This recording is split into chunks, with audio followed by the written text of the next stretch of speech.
The invoice arrived in my mailbox on a Tuesday morning, and I stared at it for a full minute before my brain could process what I was reading. $12,000 for a heat pump installation I had personally paid for 3 months ago. I'm Wesley Barrett, and I'd been living in the Sunset Ridge community in Phoenix, Arizona, for exactly 4 years when this nightmare began. The place had seemed perfect when I bought my modest 2-story house back in 2021. The neighborhood was clean, the streets were well maintained, and the HOA seemed reasonable enough during the initial walkthrough. That illusion shattered the moment I opened that invoice with the Sunset Ridge Homeowners Association letterhead stamped across the top.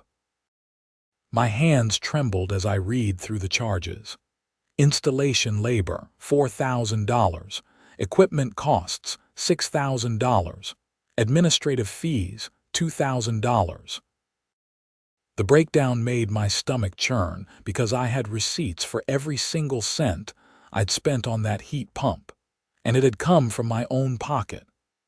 I'd hired Desert Comfort HVAC myself, negotiated the price, and watched the installers work for 2 solid days in the brutal Arizona summer heat. I grabbed my phone and dialed the HOA office immediately. The line rang 4 times before someone picked up. Sunset Ridge HOA, this is Brenda speaking. Brenda, hi. This is Wesley Barrett from 2847 Juniper Lane. I just received an invoice that makes absolutely no sense. It says I owe $12,000 for my heat pump installation, but I already paid for that myself months ago. There was a pause, some clicking of a keyboard, and then Brenda's voice came back sounding apologetic but uncertain. Let me transfer you to Patricia. She handles all the installation approvals.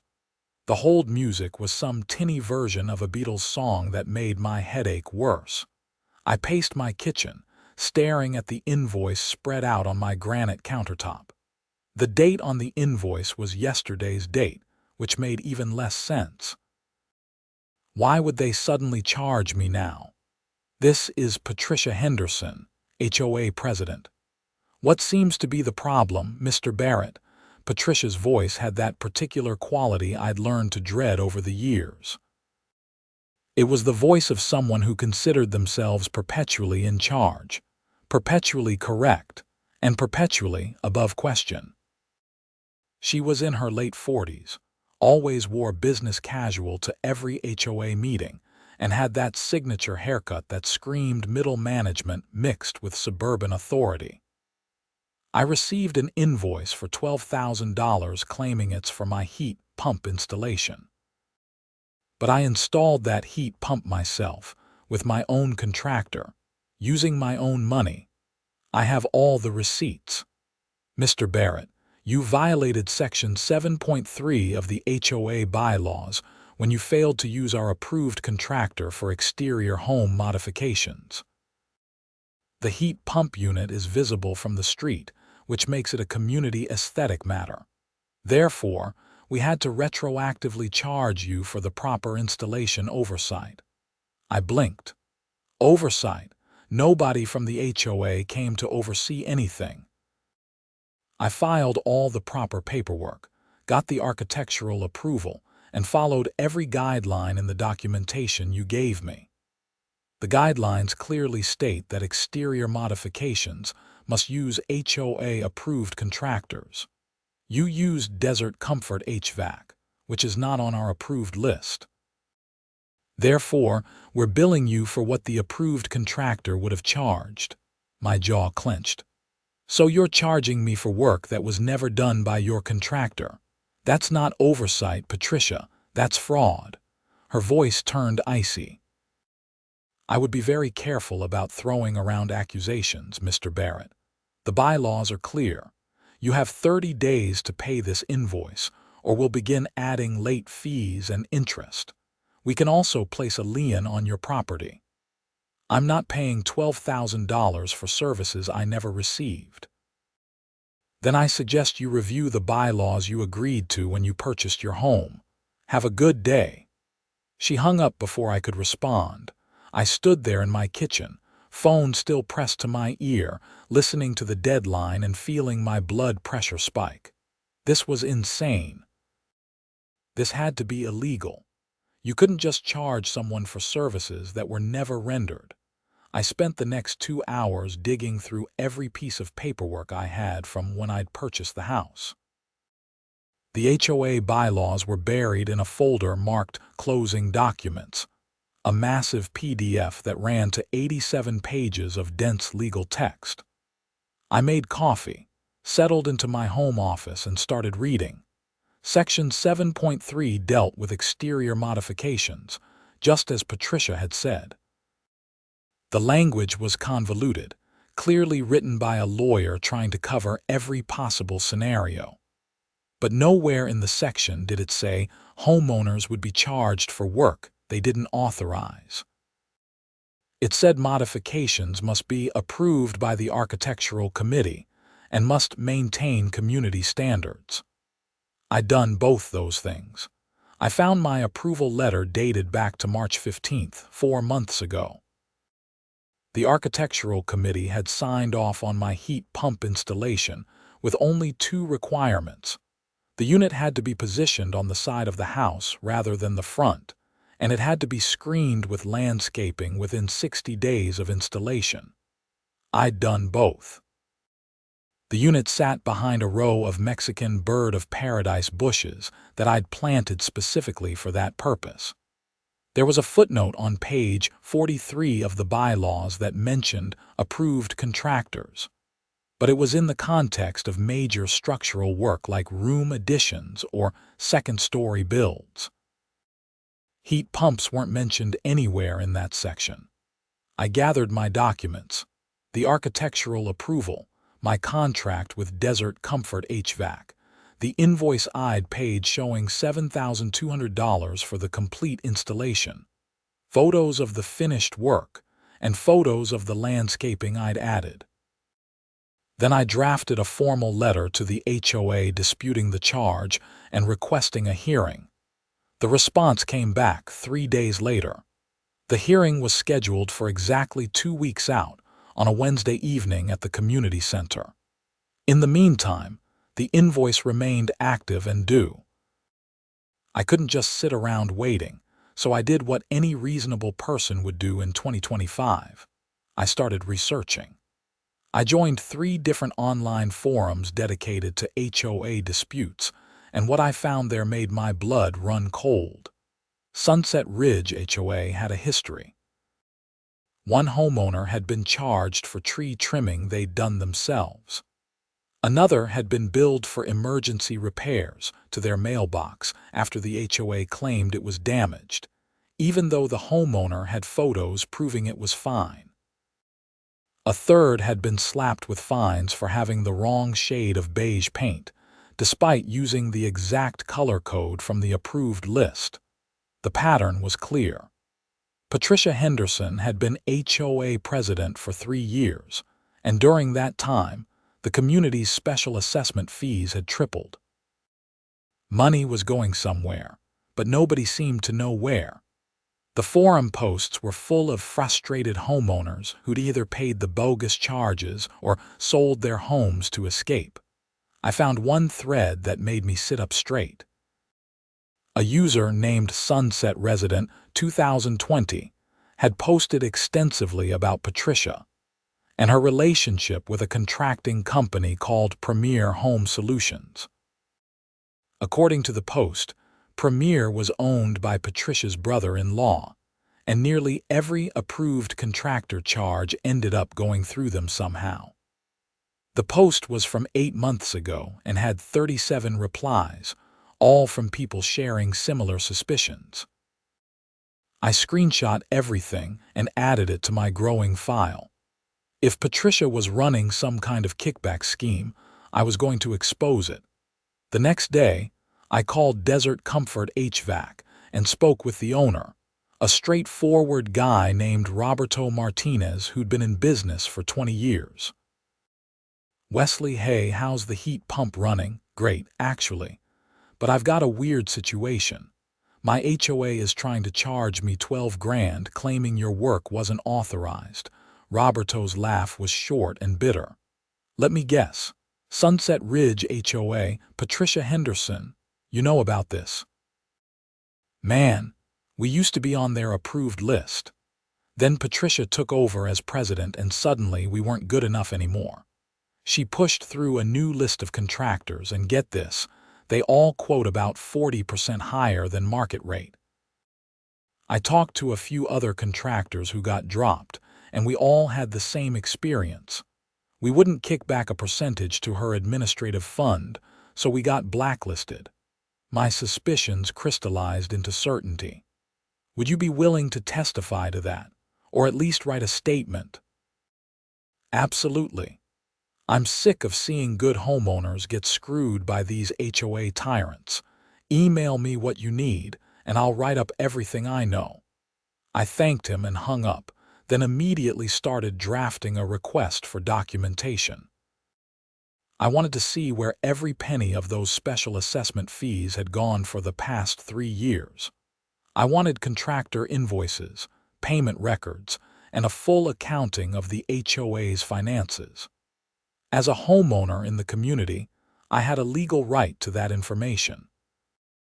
The request went into the mail that afternoon, certified and with a return receipt.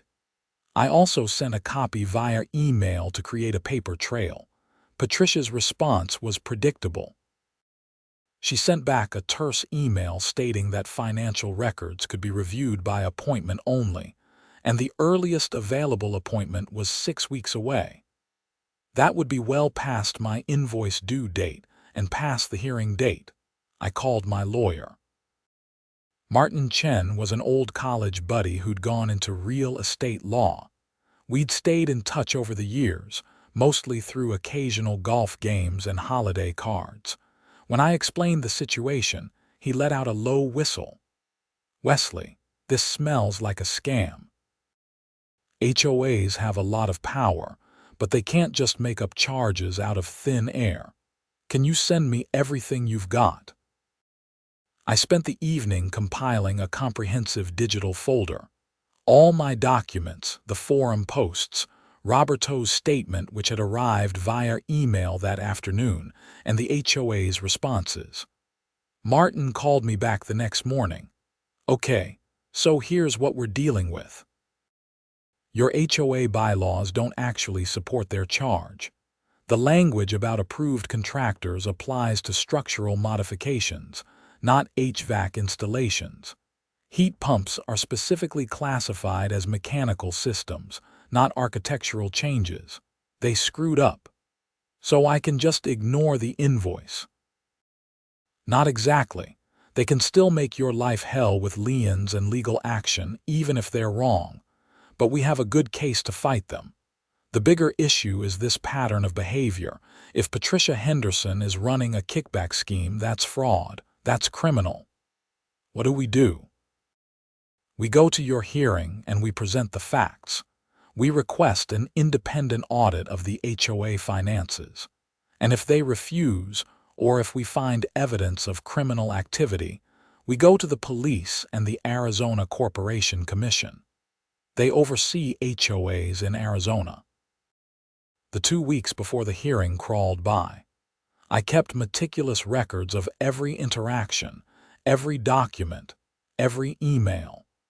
Patricia sent 2 more invoices, each adding late fees despite the fact that the first invoice hadn't even reached its due date yet. The late fees added another $800 to the total.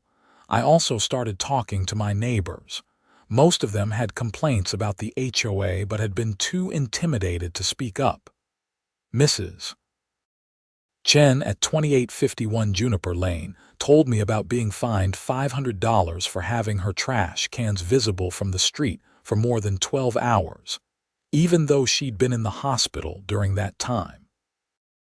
The Johnsons 3 houses down had been charged for emergency landscaping services they'd never requested, then threatened with liens when they protested. By the time the hearing arrived, I had statements from 7 different homeowners about questionable charges and practices. Martin advised me to focus on my own case during the hearing, but to keep the other information ready as supporting evidence. The community center was a bland, single-story building at the entrance to Sunset Ridge.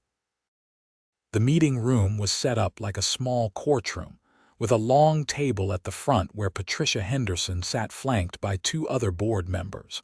About 15 residents filled the chairs in the audience section. I recognized most of them from my neighborhood conversations. Patricia called the meeting to order at exactly 7 o'clock. She wore a navy blazer and had her blonde hair pulled back in a severe bun. The other board members were Vernon Richards, a retired accountant who seemed perpetually confused, and Sandra Kowalski, a younger woman who'd moved into the community just a year ago and had somehow landed a board position. "We're here to address the dispute filed by Wesley Barrett regarding invoice number 2024-847, Patricia began, her voice formal and clipped. "Mr. Barrett, you have 15 minutes to present your case." Martin and I stood and approached the table. Martin laid out our documents in neat stacks while I set up my laptop to display photos and contracts on the small projector screen. "Thank you for the opportunity to address the board," I started, keeping my voice calm and professional. 3 months ago, I installed a heat pump at my residence following all proper procedures. I submitted an architectural request, which was approved on March 15th. I hired a licensed contractor, Desert Comfort HVAC, who completed the work to code. I paid $7,200 for this installation. Now the HOA is attempting to charge me an additional $12,000 for work that was never performed and services I never requested. I walked through each document, displaying them on the screen. The approval letter was clear and unambiguous. The photos showed the heat pump properly positioned and screened. The invoice from Desert Comfort showed payment in full. The HOA's claim is based on Section 7.3 of the bylaws, which addresses approved contractors. However, Section 7.3 specifically applies to structural modifications, not mechanical systems. Heat pumps are classified as mechanical systems under Arizona Building Code. Furthermore, even if the bylaw did apply, charging a homeowner for services never rendered constitutes fraud under Arizona Revised Statutes Section 132310. Patricia's expression hardened. The board interpreted Section 7.3 to include all exterior modifications. The heat pump is visible from the street, making it an aesthetic concern. "But it was approved by your architectural committee," Martin interjected. "You can't approve something and then retroactively charge for it." Vernon, the retired accountant, finally spoke up. "Patricia, I'm looking at these documents and I have to say, I don't understand the basis for this charge. Did we actually send a contractor to Mr. Barrett's house? The charge represents what should have been charged if he'd used the approved contractor," Patricia said firmly. "But that doesn't make any sense," Vernon persisted. "We can't bill people for hypothetical services." Sandra nodded slowly. "I have to agree with Vernon, this seems irregular." Patricia's jaw tightened. "The board voted on this invoice." "Actually," Martin said, pulling out another document, "we obtained the minutes from the last 3 board meetings. This invoice was never brought to a vote. It was issued solely under your authority as president." The room went very quiet. Patricia's face flushed red, but she maintained her composure. "As president, I have the authority to enforce bylaws." "You have the authority to enforce legitimate bylaws," Martin corrected. "You don't have the authority to create charges out of thin air." "Now, let's talk about Premier Home Solutions." I pulled up the next document on the screen. It was a business registration from the Arizona Corporation Commission showing Premier Home Solutions LLC, with Jason Henderson listed as the managing member. Jason Henderson is your brother-in-law, correct, Patricia? Her eyes narrowed. My personal relationships have nothing to do with HOA business. They do. When Premier Home Solutions receives approximately 78% of all contractor work authorized by this HOA. That's based on the limited financial information available in the quarterly summaries. Martin placed another stack of papers on the table. We've also collected statements from 7 homeowners detailing similar, unexplained charges, all of which ultimately benefited Premier in some way. Vernon's confusion had transformed into alarm. Patricia, is this true? Are you directing business to your family member's company? The approved contractor list is based on quality and reliability, Patricia insisted, but her voice had lost some of its certainty. Then you won't mind an independent audit of the HOA finances, Martin said. Mr. Barrett is formally requesting a full forensic audit of all HOA accounts and contractor payments for the past 3 years, as is his right under Arizona HOA law.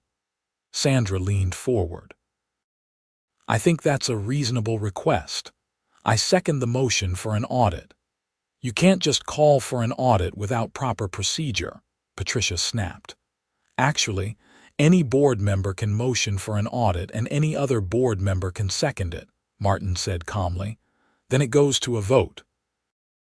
That's in your own bylaws, section 11.2. Vernon raised his hand. I vote yes for an audit. This whole situation makes me very uncomfortable. Sandra raised her hand as well. Yes for an audit. Patricia sat rigidly in her chair. I vote no. Motion fails 2-1. Actually, Martin said, in the case of a tie or lack of unanimous board decision on financial audits, the decision goes to a community vote. That's Arizona law superseding your bylaws. We can schedule a special meeting. The defeat in Patricia's eyes was visible, but she wasn't done fighting. Fine. We'll schedule a community vote. In the meantime, Mr. Barrett's invoice remains active. No, it doesn't, Martin said firmly. Until this matter is resolved, no collection action can be taken. Any attempt to file a lien or assess additional fees will result in legal action against the HOA and against you personally, Patricia, for abuse of authority. We left the meeting with a tentative victory. The community vote was scheduled for 3 weeks out, and in the meantime, my invoice was in limbo. But I could see the anger in Patricia's eyes as we packed up our materials, and I knew this wasn't over. I was right to worry. 2 days after the hearing, I came home to find my heat pump had been vandalized. Someone had poured concrete mix into the condenser unit, completely destroying it. The damage was extensive enough that the entire unit would need to be replaced. I called the police immediately. Officer Michelle Torres arrived within 20 minutes, took photos, and filed a report. She was thorough and professional, asking about any potential suspects or ongoing disputes. I'm in the middle of a fight with my HOA, I explained, showing her the invoice and the hearing documents. The president, Patricia Henderson, has been trying to charge me for this exact heat pump. Officer Torres's expression grew serious. That's quite a coincidence. Have there been any threats? Nothing explicit, but she made it clear she was unhappy at the hearing. We'll investigate. In the meantime, I'd recommend installing security cameras if you don't have them already. I took her advice. That afternoon, I had a security system installed with cameras covering every angle of my property. The cost was another $2,000 I hadn't planned to spend, but I needed to protect myself. The community vote approached, and I spent those 3 weeks campaigning. I printed flyers detailing the issues with the HOA's financial management, being careful to stick to facts I could prove. I hosted an informal meeting at my house, where 12 neighbors showed up to discuss their own experiences with questionable charges. What emerged from those conversations was a pattern of intimidation and financial manipulation that had been going on for Patricia's entire tenure as president.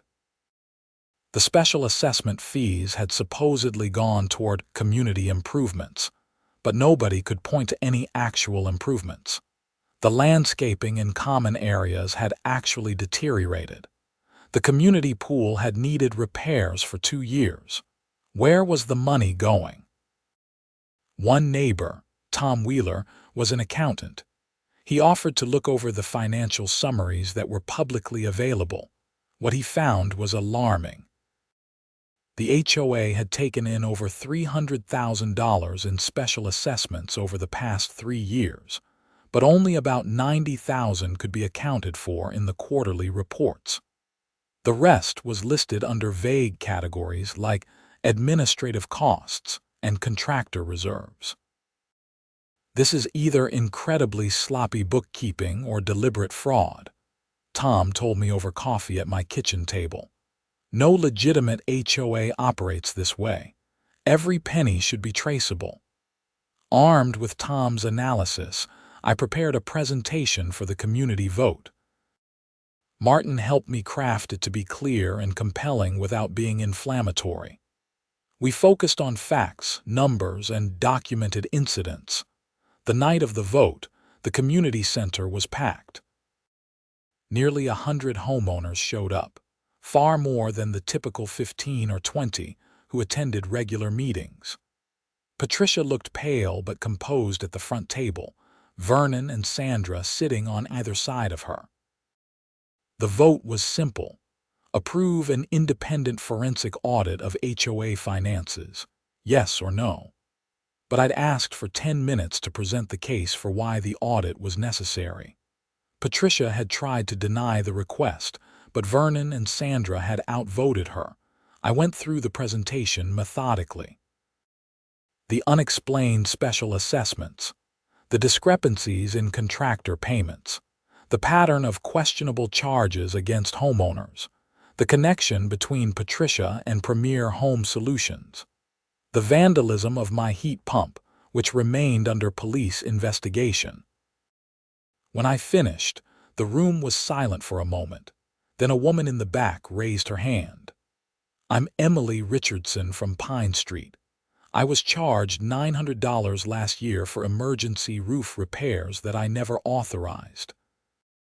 When I questioned it, I was told it was for the good of the community and threatened with a lien.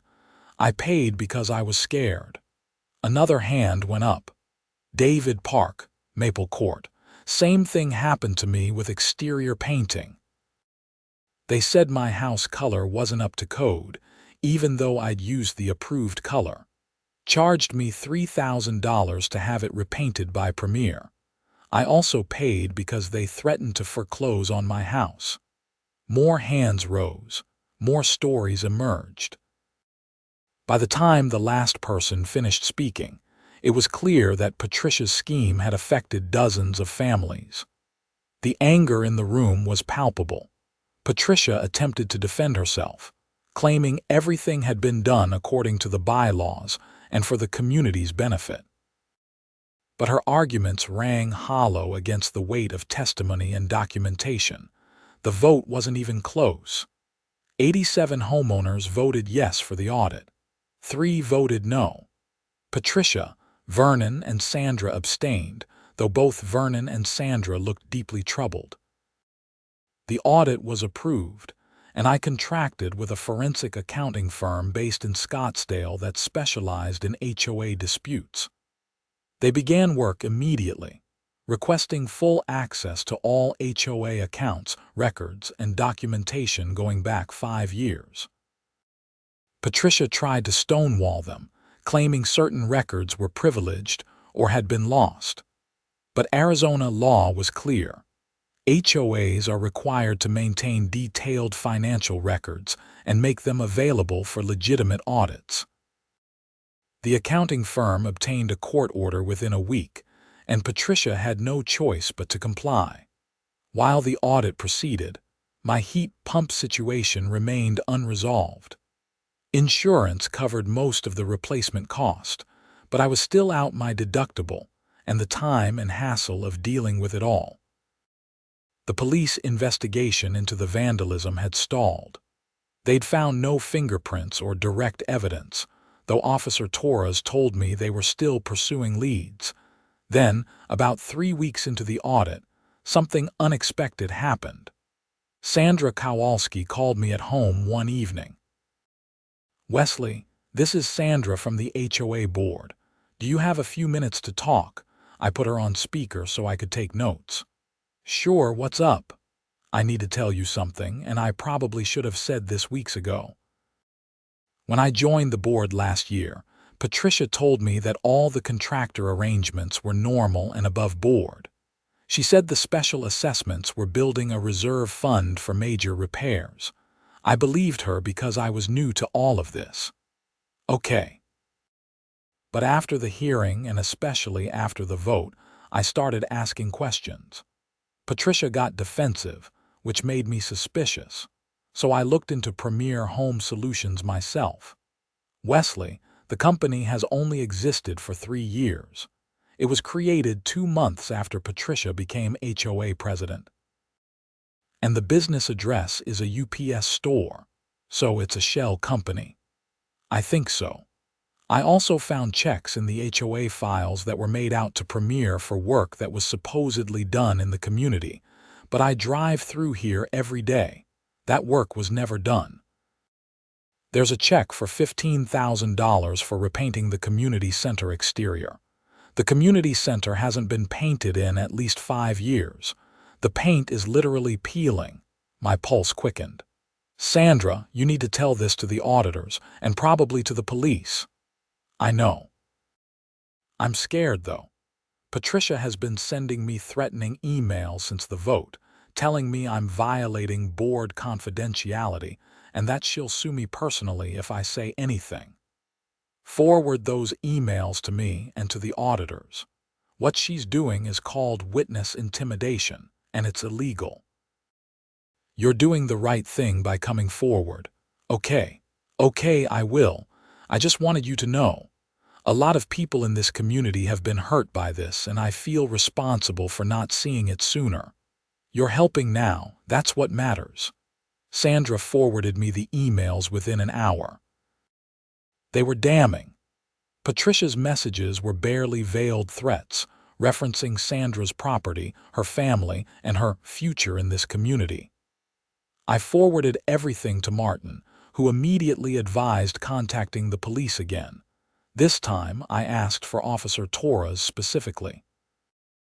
When she arrived at my house the next morning, I showed her everything. Sandra's testimony about the fake invoices, the threatening emails, the connection between Patricia and Premier Home Solutions, and the evidence of work that had been charged for but never completed.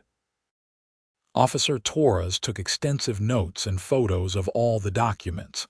This has escalated beyond HOA disputes. We're looking at fraud, embezzlement, possibly extortion. I'm going to loop in our financial crimes unit.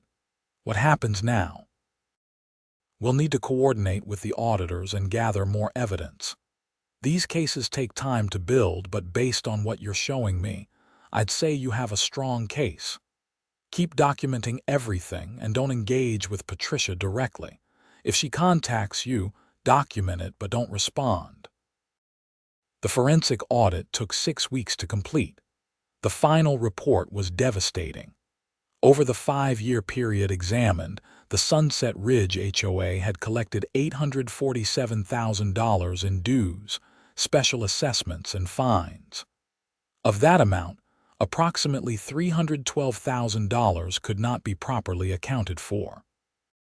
The auditors traced payment flows and found that over $280,000 had been paid to Premier Home Solutions for work that was either never performed, vastly overcharged, or completely unnecessary.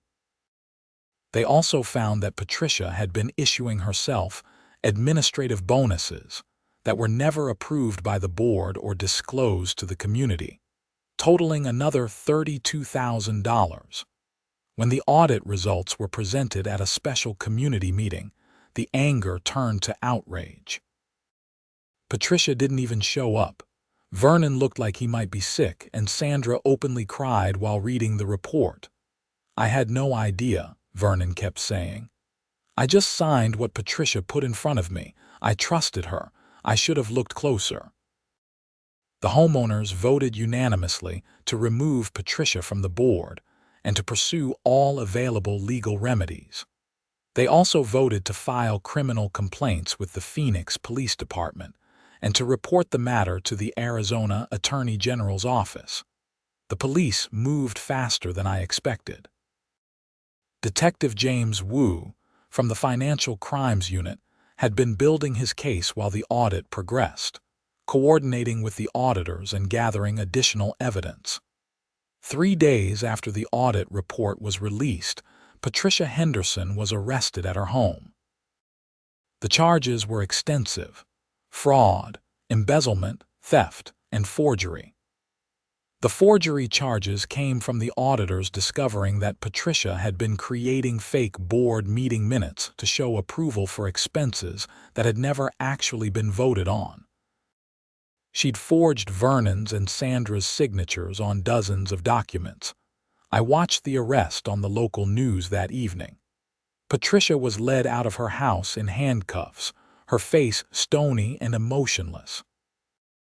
Jason Henderson, her brother-in-law and the owner of Premier Home Solutions, was arrested the same day.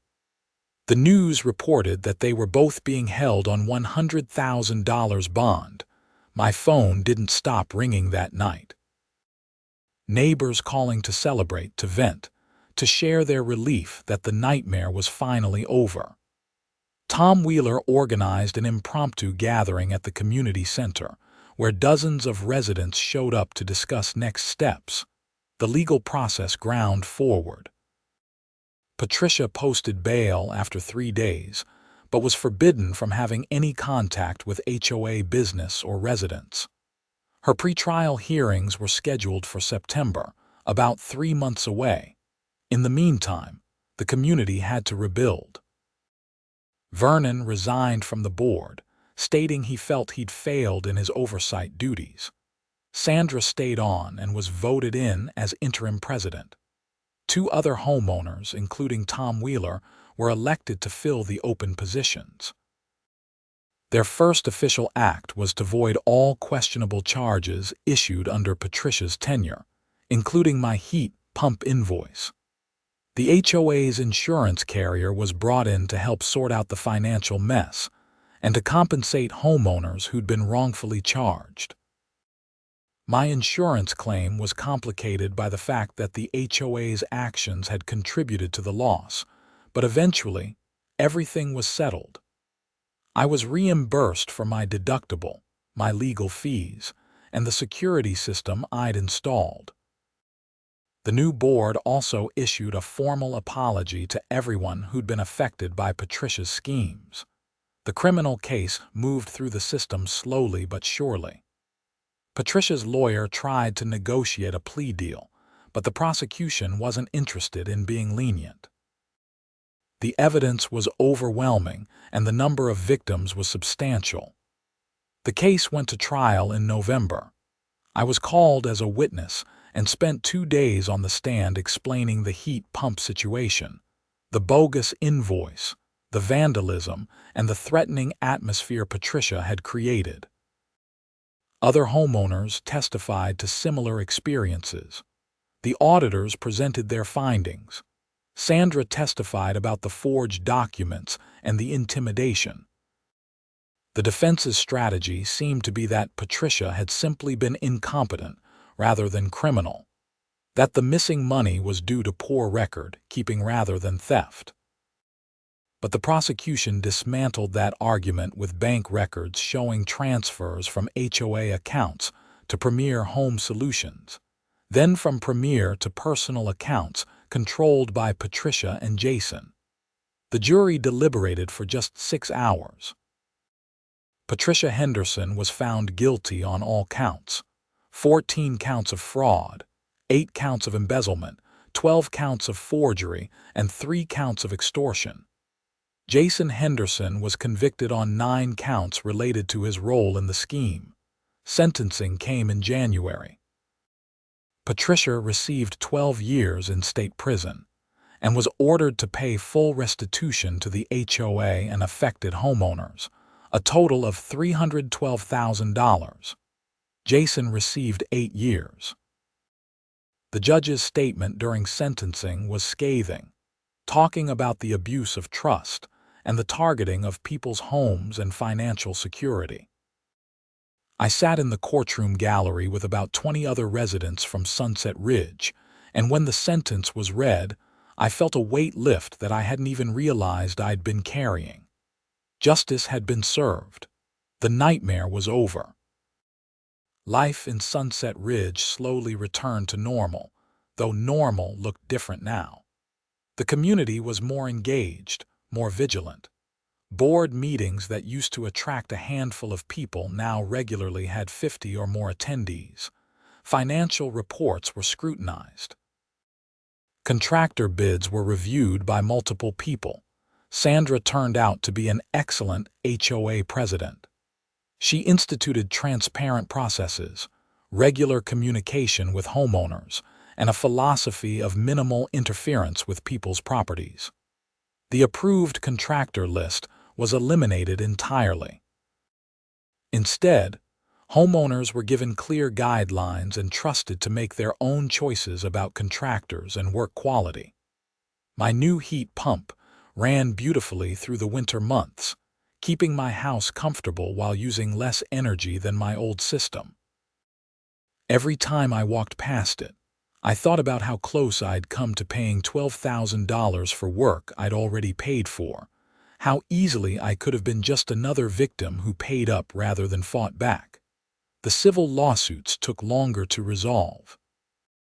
Multiple homeowners, including myself, filed a class action suit against Patricia personally and against her assets. Her house was sold to pay restitution. Her retirement accounts were seized. Every asset she had was liquidated to compensate the people she'd stolen from. I eventually recovered about 80% of what I'd spent fighting the case, which felt like a win even if it wasn't complete.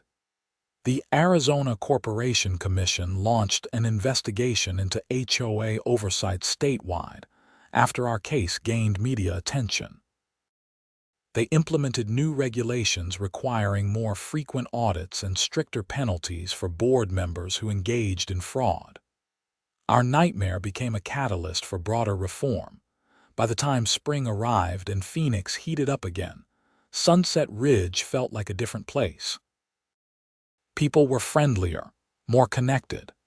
The community center, which had been renovated using the recovered funds, became an actual gathering place rather than just a venue for contentious meetings.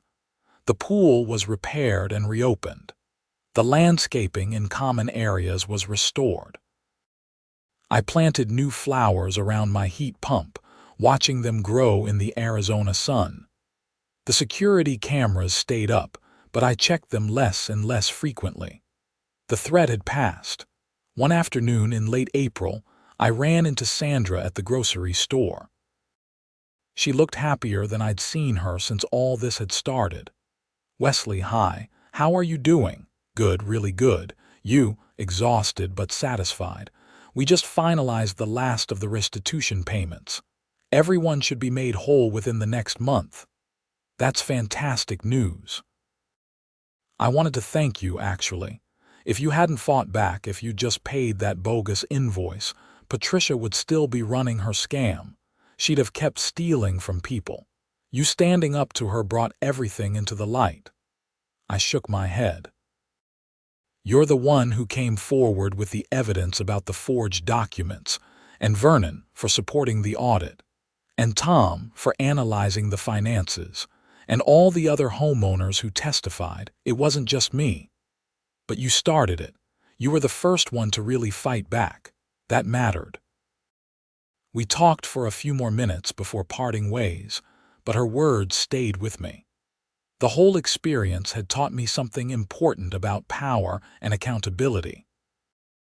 HOAs exist to maintain property values and community standards, but they're run by people, and people can be corrupted by even small amounts of authority. Vigilance isn't optional. Oversight matters. And sometimes, fighting back against something that seems insurmountable is the only way to protect yourself and others. That evening, I sat on my back patio with a cold beer, listening to the hum of my heat pump cycling on to cool the house. The sound that had once represented a nightmare now just meant my home was comfortable. The invoice that had started everything was filed away in a folder marked Resolved, along with all the other documentation of the case. My phone buzzed with a text from Martin. "Did you see the news? Patricia's appeals were denied. Sentence stands. It's finally officially over." I smiled and typed back, "Good, thanks for everything, Martin. I couldn't have done this without you." "That's what friends are for. Next round of golf is on you, though. Deal." I sat there as the sun set over Phoenix, painting the sky in shades of orange and pink. Somewhere in a state prison, Patricia Henderson was beginning year one of her 12-year sentence. Somewhere in Sunset Ridge, families were living in their homes without fear of bogus charges or intimidation. And I was here in my house, with my legally installed and fully paid for heat pump, finally at peace. The experience had cost me time, money, and more stress than I wanted to remember. But it had also shown me the strength that comes from standing up for what's right, the power of community when people work together, and the importance of never backing down when you know you're being wronged. Would I have done anything differently if I could go back? Maybe I would have installed those security cameras sooner. Maybe I would have started asking questions about HOA finances earlier. But overall, I had no regrets. Fighting back had been the right choice. As darkness fell and the temperature finally dropped below 90 degrees, I headed inside. Tomorrow was a regular Wednesday. I'd go to work, come home, maybe do some yard work. Normal life without the shadow of HOA corruption hanging over everything. That invoice for $12,000 had been the spark that brought down an entire criminal enterprise. Sometimes the universe works in strange ways. Sometimes standing your ground on principle leads to something bigger than you ever imagined. And sometimes, just sometimes, the little guy actually wins. I locked the door, set the alarm on my security system more out of habit than necessity, and headed to bed. The heat pump hummed quietly outside, doing exactly what it was supposed to do, exactly as I'd paid for it to do. No bogus charges, no corrupt HOA president trying to scam me. Just a properly functioning appliance keeping my home comfortable. It was over. Finally, completely, thoroughly over. And that was the best feeling in the world.